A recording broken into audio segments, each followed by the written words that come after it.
සාදරයෙන් පිළිගන්නවා ඔයාලා සියලුම දෙනාව මගේ ප්‍රසා එකඩමි YouTube චැනල් එකට. ඉතිං අද මම මේ වීඩියෝගෙන් කතා කරන්නේ උසස් පෙළ ප්‍රතිඵල නිකුත් වන දිනය සම්බන්ධයෙන්. ඉතිං වීඩියෝකට යන්න කලින් ඔයාලා මගේ චැනල් එකට තාමත් අලුත් කෙනෙක් නම් අනිවාර්යයෙන්ම channel එක subscribe කරලා bell icon එකත් all කරලා තියාගන්න.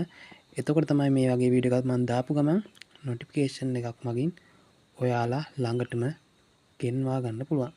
ඉතින් ගොඩක් දෙනෙක් මේ දවස්වල කතා වෙන දෙයක් තමයි මෙන්න මේ උසස් පෙළ ප්‍රතිඵල නිකුත් වෙන දිනය සම්බන්ධයෙන්.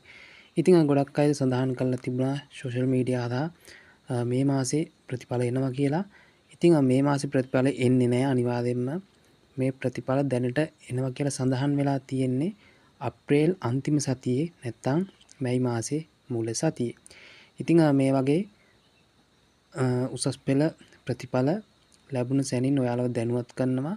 ඉතින් ඒ නිසා අනිවාර්යයෙන්ම channel එක subscribe කරලා channel එකත් එක්ක දිගටම එකතු වෙන්න. මේ වගේ අලුත් වටිනා වීඩියෝ එකකින් නැවත අපි හමු වෙමු. ඔයාලා සියලුම දෙනාට සුබම සුබ දවසක්.